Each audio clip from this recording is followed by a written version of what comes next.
the whole organizing committee for giving me opportunity to present a very interesting case on precocious and a very rare case.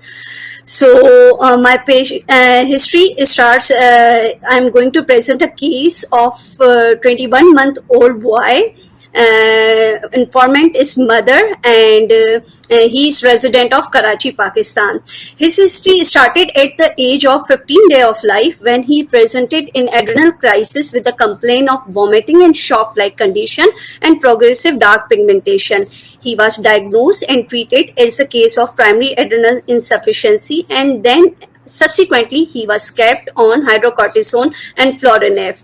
At 9 months of age, he was hospitalized due to COVID pneumonia, but was successfully treated and recovered.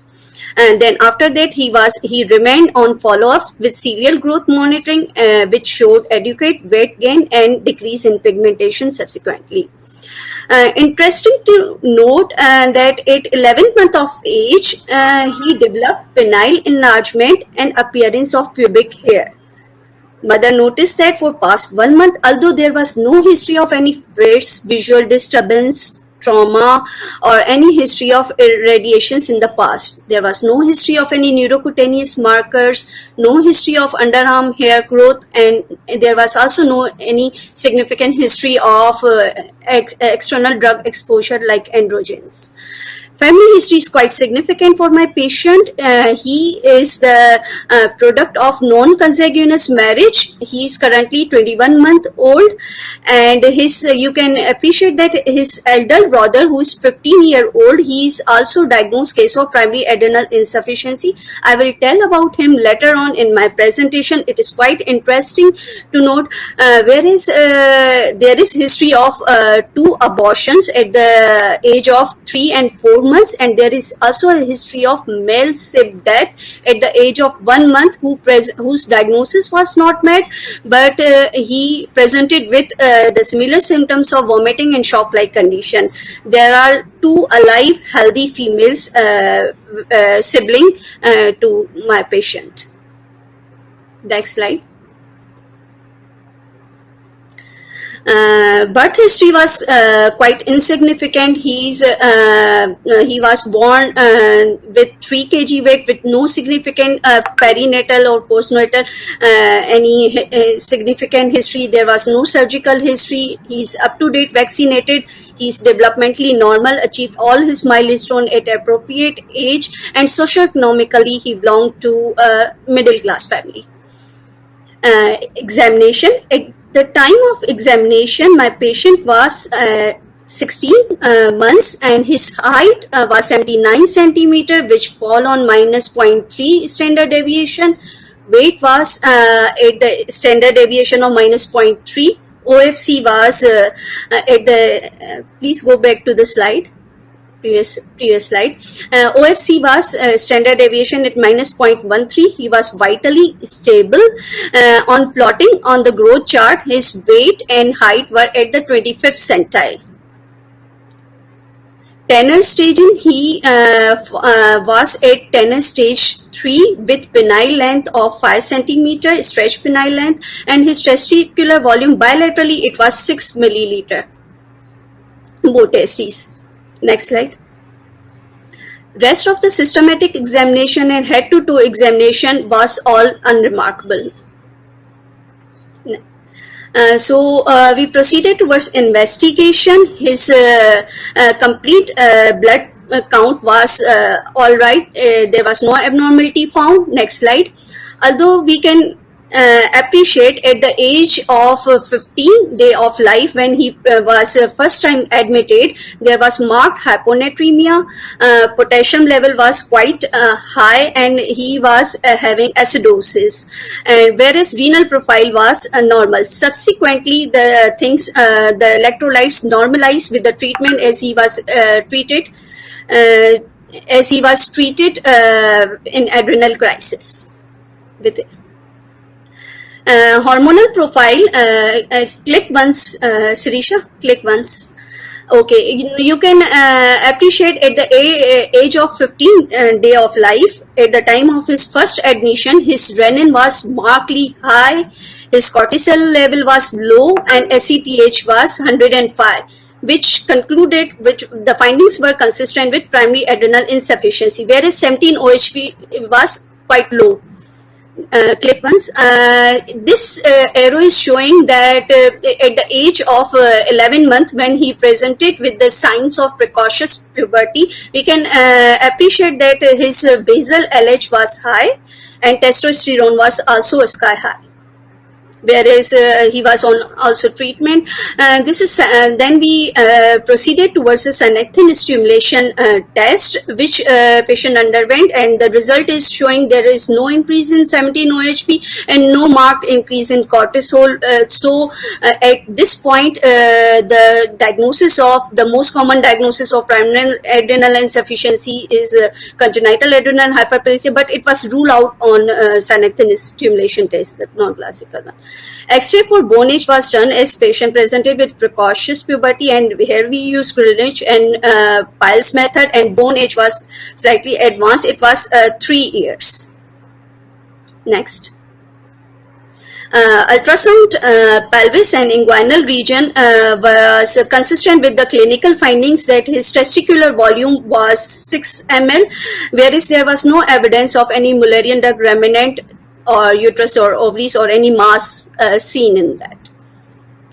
CT scan was absolutely normal. Both adrenal gland were normal. Next slide. Karyotyping was also normal. He is 46XY. So based on the clinical findings and the history examination, and till now whatever the laboratory data was available, we made the diagnosis of primary adrenal insufficiency with precocious puberty that could be secondary to, as we rule out, congenital adrenal hyperplasia. Although the adrenal hypoplasia congenita, it is famous for classical hypogonadotropin hypogonadism. But we searched the literature, and very few cases of precocious puberty were found. So we kept the differential diagnosis in our mind of it could be adrenal hypoplasia congenita. We sent the genetic mutation panel. Next slide. So if someone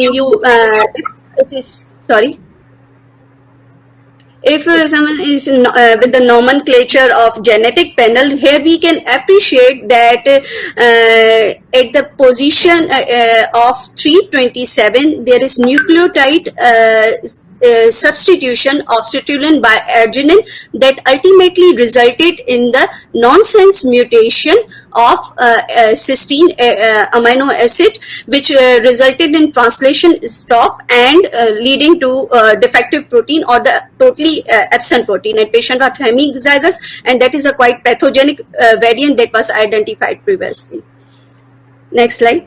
This is the genetic panel genes. Total 53 genes were tested. Click once. And these genes, the tested genes, some of them I have highlighted that it excluded almost all the classical, non-classical congenital adrenal hyperplasia types. Most of the types were excluded on these genetic panel as well. And the only pathogenic variant that was identified was NR0B1 gene mutation, which was hemizygous. Next one. So based on these genetic panel, all these clinical findings and the literature that we searched, we made ultimately the diagnosis of X-linked adrenal hypoplasia congenita with central precocious puberty. Although the mechanism of precocious puberty in congenital adrenal hypoplasia congenita is not known clearly, but it is believed that there is loss of one or more transcription factor that suppresses the pubertal surpass gene. So ultimately, and that gene is near to that gene is present at the X chromosome, and when there is loss of that gene, then and mutation in the DAX gene, it can affect it is a proposed theory, although the mechanism is not known. What adrenal hypoplasia congenita is famous for, it is famous for hypogonadotropin hypogonadism, and mechanism for that is well established because it is a classical finding that is associated with it. In that, there is basically the decrease in secretion of GnRH, and there is decreased responsiveness of pituitary towards the GnRH as well.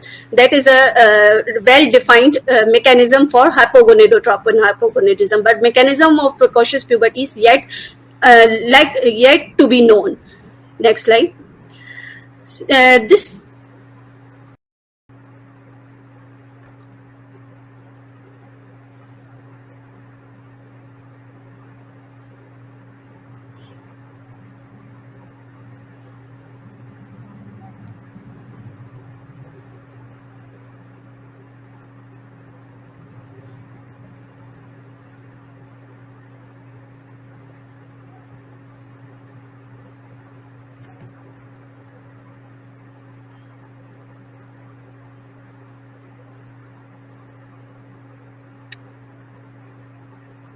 Varsha, your connection is gone. She had put in so much of effort to get that preparation. Yes. The presentation well.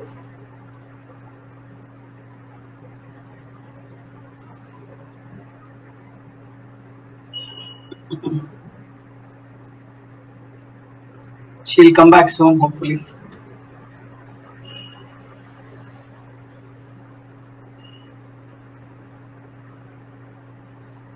Is there some other way? Could we ask her to speak on her phone or something and just get her to talk while, even if her visuals are not available? Is it possible, Sirisha?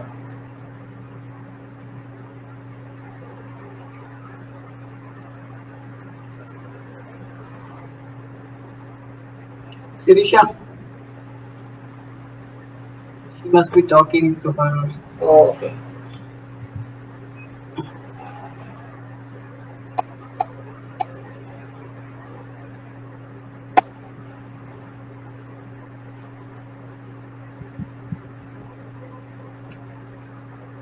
Maybe we could have some discussion in the meanwhile, Dr. Ahila.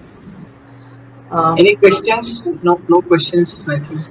Actually, the crux of her presentation comes just beyond this, because she put in a lot of effort to get that really well organized.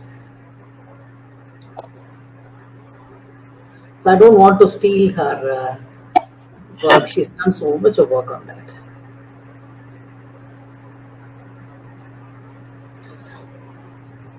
Shaila, would you want to go ahead with the lecture? Dr. Eichsters is there. While we wait for. I think we'll just wait 1 or 2 minutes. Okay. I'll just check with Sirisha what's happening.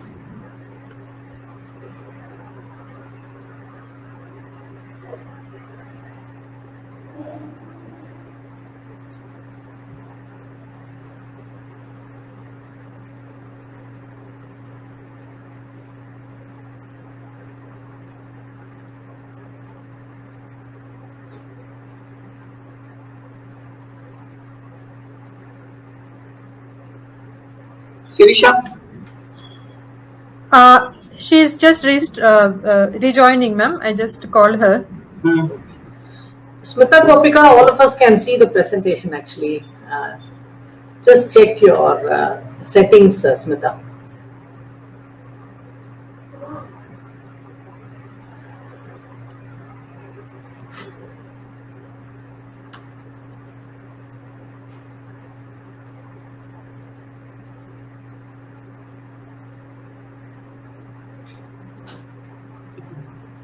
I'm calling her again.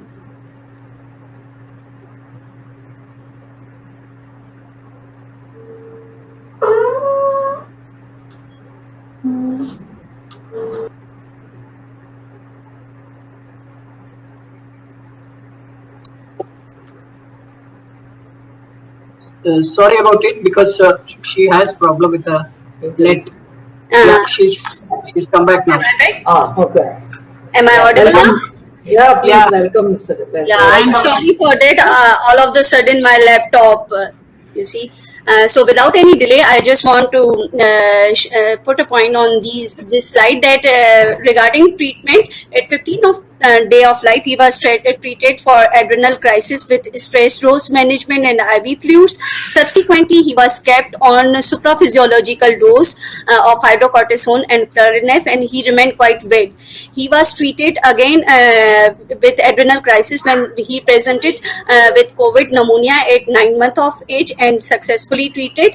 And when he presented with precocious puberty, so after all the investigation and diagnosis was met, he was started on GnRH analog IM monthly at 16 months of age. Till date now, my patient is now 21 months old and he is finally got 5 monthly injection of GnRH analog, and his height and weight falls on 0.7 SDS and weight falls on 0.3 SDS. On tenor staging, he is currently tenor staging 2, whereas testicular volume is still unchanged. You can appreciate the testosterone, next slide. You can appreciate the testosterone level initially on starting the treatment. It was slightly decreased from 472 to 46, then later on it decreased further to 122 level, but again it has increased. Patient is currently on follow-up.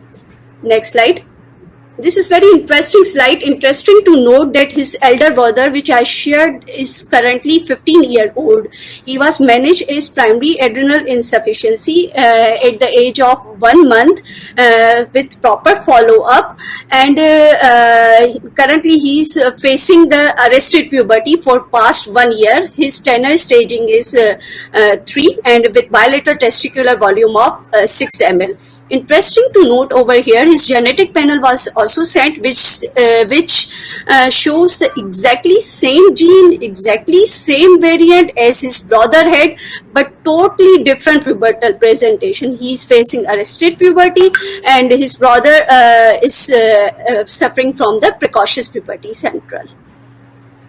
We reviewed the literature. This is quite interesting, and currently till date, adrenal hypoplasia congenita and central precocious puberty, there are only 5 cases till date.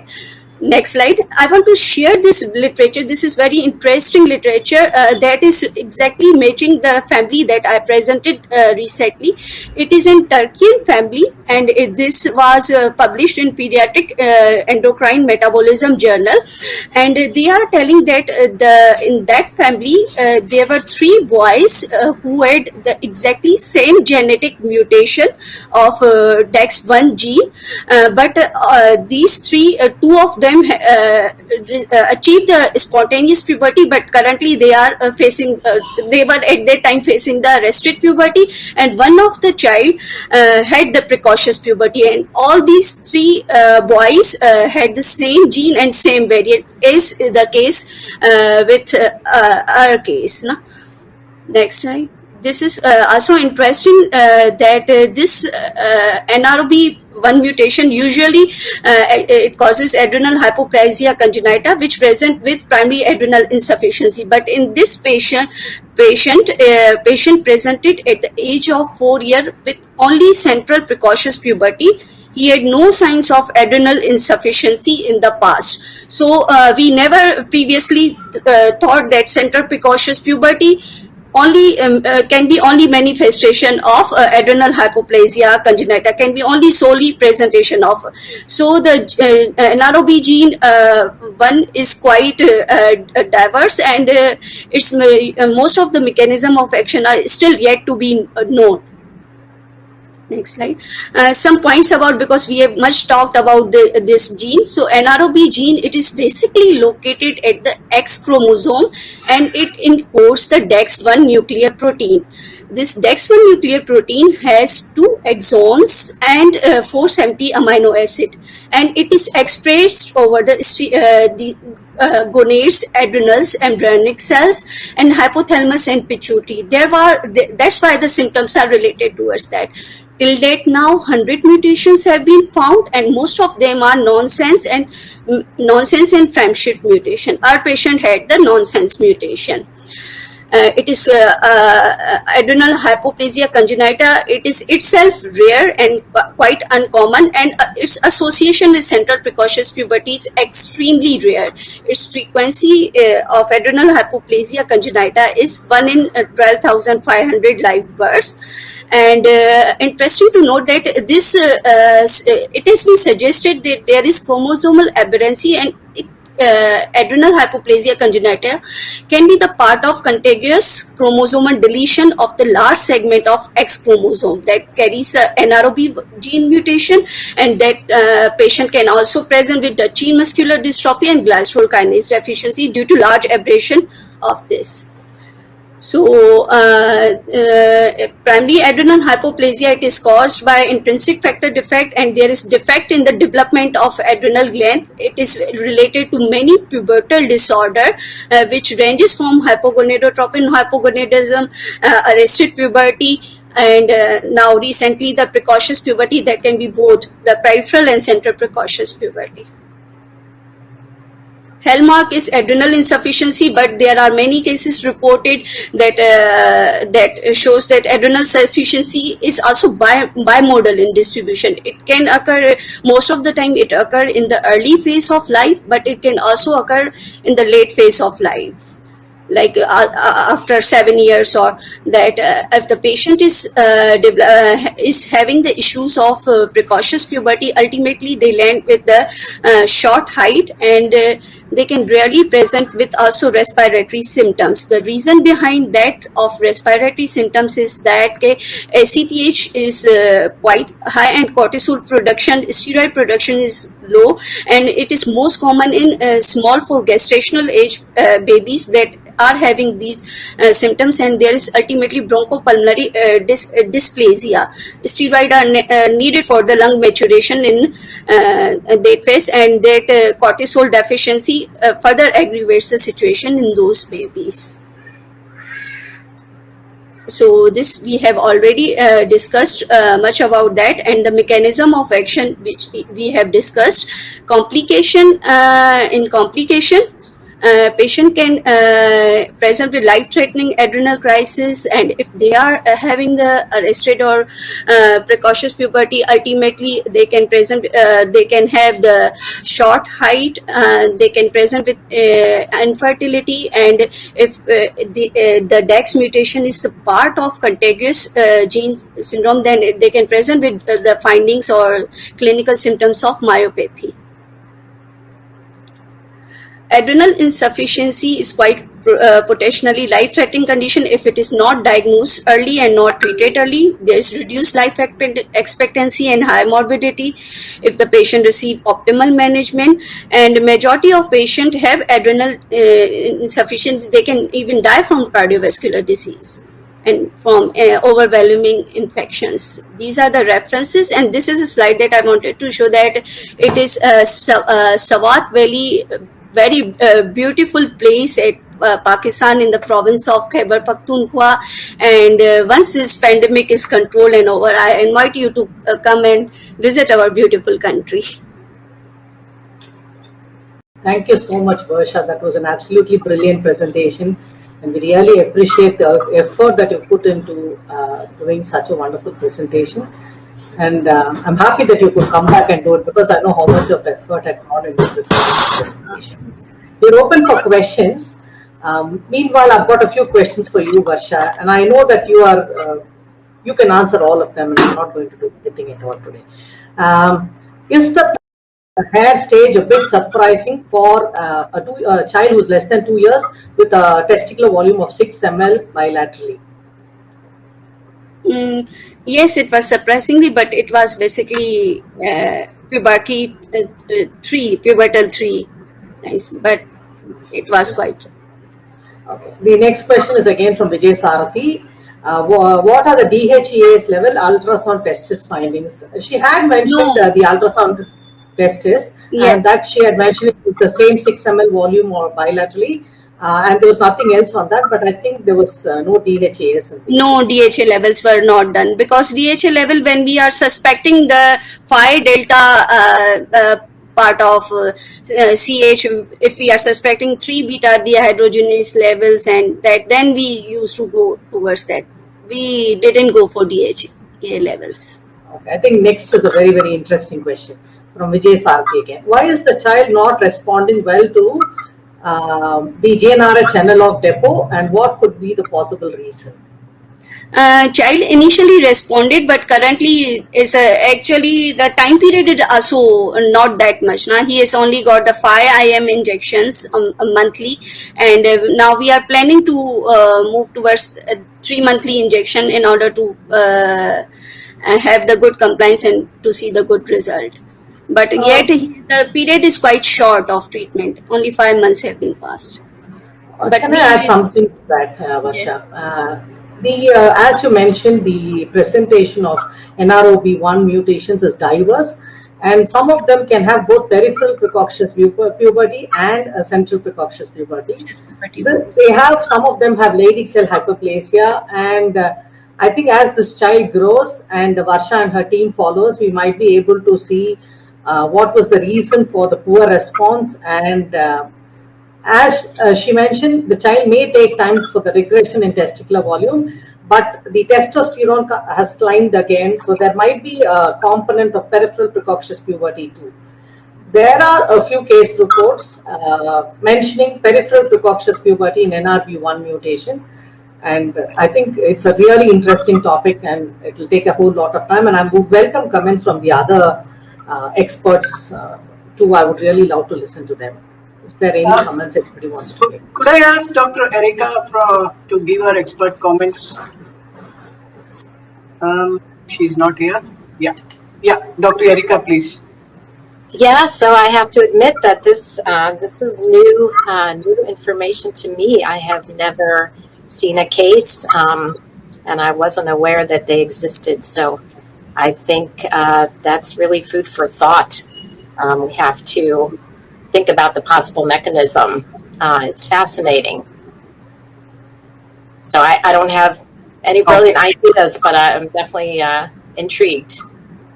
Thank you. Dr. Nalini ma'am. No, I think I'd like to join Professor Erica Huster to say I'm learning from Varsha.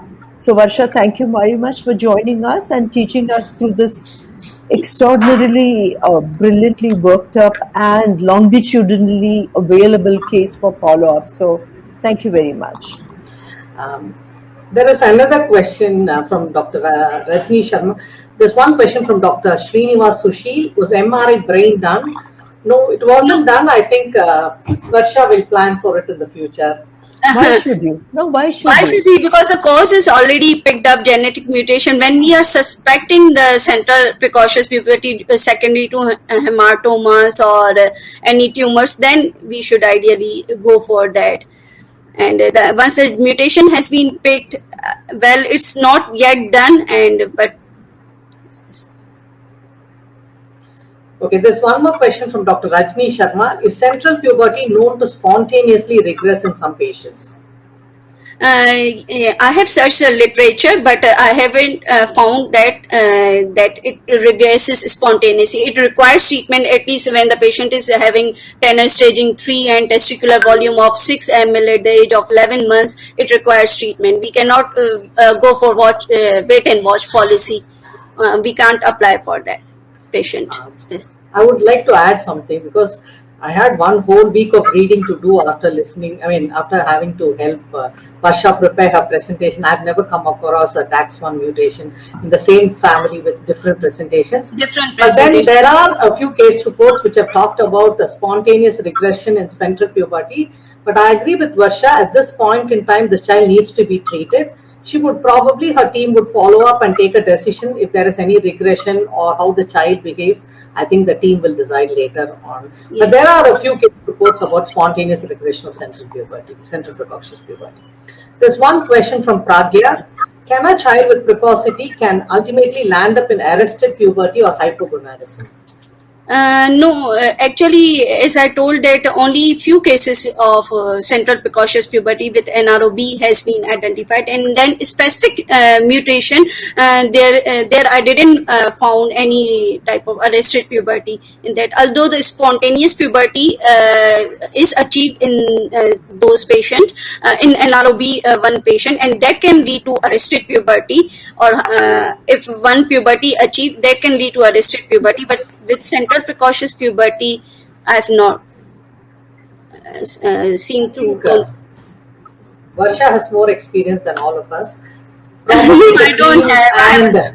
I'm in a learning the- phase, and I have to learn a lot from all you seniors. Yeah. So, I mean, the team from Turkey has the same, in a huge, they have a huge base of patients from whom they've tried to pick up these central and arrested puberty to see why it is happening, and they're looking at the carboxy terminal domain and the amino terminal domain of the NR0B gene to see what influences onset of adrenal insufficiency, what actually programs you to develop precocious puberty, but they're yet to actually identify where the problem is. Rakesh has a question, a suggestion. Would MRI pituitary be in order if central precocious puberty with NR0B mutation is so rare? Okay, yet we have not done because we picked up the diagnosis, but obviously we will go through that in order to pick what we can find in MRI pituitary. No, because it's so rare. There could be a rare combination of something else as a reason. Okay. They just say, would it Okay, be? then we definitely, it is an available thing and easy to do. We will go for it. You can always get surprises, so I think we should Yes. not leave Leave with MRI, anything. and Yes. it is mandatory. I think that's my take-home message. Thank you very much, Varsha. Dr. Ahila, please. Thank you so much. I have nothing more to add. It was already a detailed discussion on what is such a rare mutation and different presentations in siblings of the same family with the same mutation. So there are quite a lot of suggestion for you to go ahead with MRI brain, because you might face a bit of surprise, or you could have missed something. It could be a rare combination of just an adrenal hyperplasia congenita along with something else. So I think so there is your mentor has come on and she says MRI pituitary was done and it was normal. Who said? Dr. Mosina has come on and he said, Acha. Okay. Then madam might be knowing it because she was following the case since I've joined 6 months